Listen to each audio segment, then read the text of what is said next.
안녕하십니까. 여러분들 부자로 만들어드리는 보통인의 실전 모임을 담당하고 있는 조성호 소장입니다. 반갑습니다. 자, 오늘은 건물을 사고 싶은데 생각만, 마음만 우리가 여기서 있다 보니까 잘 구입을 하지 못해요. 망설이고. 그래서 이 건물도 사는 것도 보면은 작심삼일, 우리가 공부할 때 작심삼일이라는 것이 있지 않습니까? 조금 하다 멈춘다는 얘기입니다. 자, 그래서 오늘은 이런 주제를 가지고 이야기를 들어보려고 합니다. 자, 시작하기 앞서 좋아요, 구독 꼭 눌러주시고 알람도 꼭 눌러주세요. 아주 힘이 납니다.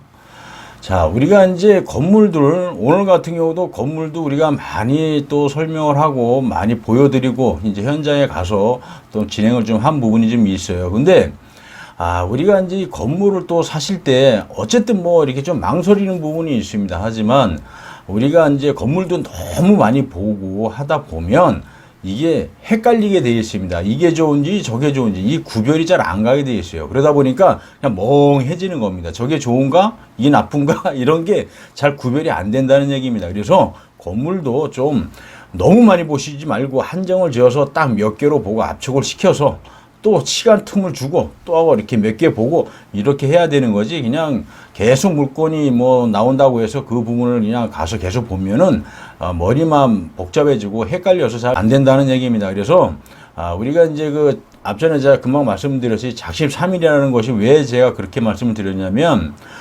마음으로는 막 건물주가 되고 싶고 건물을 좋은 걸 사고 싶습니다. 하지만 우리 마음에 드는 거는 100% 드는 게 없습니다. 그래서 이 건물 같은 경우는 뭐 진짜 신축 내가 딱 짓지 않는 이상은 우리가 한 50% 정도 뭐 70%도 사실 빡빡합니다. 찾기가 어렵습니다. 그래서 그런 부분을 우리가 딱 어느 정도 평균을 정해 놓고 봤을 때 괜찮고 특별한 문제가 없고 상권이 좀 괜찮고 한다고 하면 우리가 좀 관심을 갖고 더 집중적으로 주위에 분석을 좀 잘해서 더 개발 요지라든지 앞으로 시간을 두고 봤을 때 어떻게 더 호재가 좀 있는지 뭐 여러 가지 이런 것들을 좀 잘 따져서 구입을 하시는 것도 괜찮습니다. 왜냐하면 건물 우리가 마음에 드는 거 100% 이런 물건 찾는다라고 하면 평생을 살 수가 없습니다. 그렇듯이 건물이 어떤 시간이 흘러서 노후가 되고 보통 뭐 10년 이상 다 건물이 됐기 때문에 우리가 마음에 드는 걸 찾기는 어렵다. 그 대신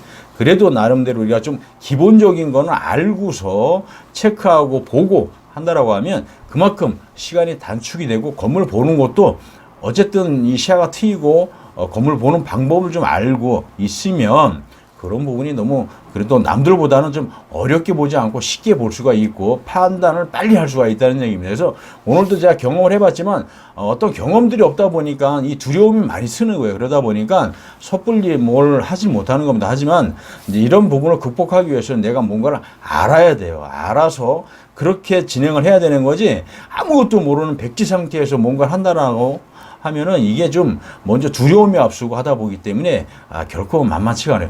어쨌든 우리가 돈 들어가는 게 적은 돈이 아니잖아요. 어쨌든 건물을 산다는 거는 10억 이상 이렇게 20억 이상 이렇게 들어가기 때문에 섣불리 막 이렇게 뭐 발을 집어넣거나 섣불리 이거를 내 거로 잡겠다 이런 마음은 안 되거든요. 그렇지만 그래도 기본적인 지식 내가 어디를 봐야 되고 뭘 체크를 해야 되고 이런 것들을 알고 있고 하면 그래도 남들은 막 두려워서 못하는 부분을 우리가 쉽게 할 수가 있고 판단을 빨리빨리 할 수가 있습니다.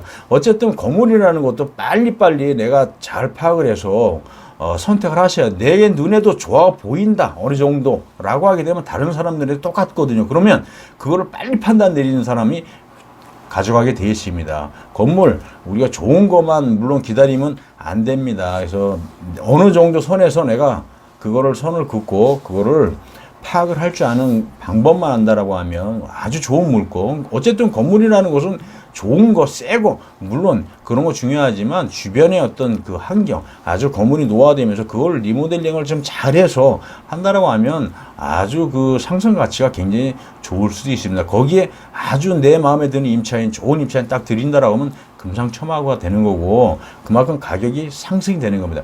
맛집이라도 하나 들어오면은 이 가게가 만약에 번창을 한다라고 하면 그 주위에 막 바글바글 사람들이 막 꼬여들면 내 건물의 가치는 상상할 수 없을 정도로 가격이 상승할 수가 있습니다. 그러니까 어쨌든 건물이라는 거를 내가 딱 인수하는 것도 운이 좀 따라줘야 됩니다. 그 건물 인수하는가 동시에 아주 좋은 임차인이 들어와서 대박집이 된다라고 하면 내 건물의 가격은 당연히 올라갈 수밖에 없겠죠. 당연히 그러면 나중에 매도할 때도 높은 가격을 받을 수 있는 거고 그 건물을 탐내는 사람이 많을 수밖에 없습니다. 그러니까 건물 사는 거 우리가 너무 많은 생각 복잡하게 하면 살 수가 없습니다. 그래서 단순하게 뭐든지 좀 단순하게 그 대신 내가 뭔가를 좀 알아야 단순화시킬 수 있다는 거죠. 자, 여러분들 저희 부통연하고 이런 지식을 좀 쌓아서 공부 열심히 해서 건물주가 되는 거는 어떻습니까? 한번 건물주에 도전해 보시는 거 어떻습니까? 저희하고. 자, 오늘은 여기서 설명을 좀 마쳐볼까 하고요. 인터넷상에 부통연이라고 치면 아주 좋은 정보 계속 업그레이드 시킬 거니까 여러분들 꼭 들어오시는 거 잊지 마시고 오늘은 여기서 설명을 좀 마쳐볼까 합니다. 감사합니다.